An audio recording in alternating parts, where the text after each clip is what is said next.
اینجا یکی از چشمه‌های خیلی زیبای سیسخت هستش به نام چشمه میشی.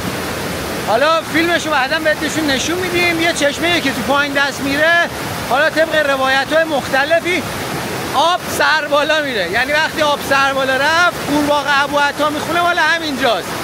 حالا فیلماش هم بعداً بهتون میگیریم. خیلی جالبه. ماشین به سمت پایین میاد، چی پایینه ولی آب به سمت بالا داره حرکت میکنه.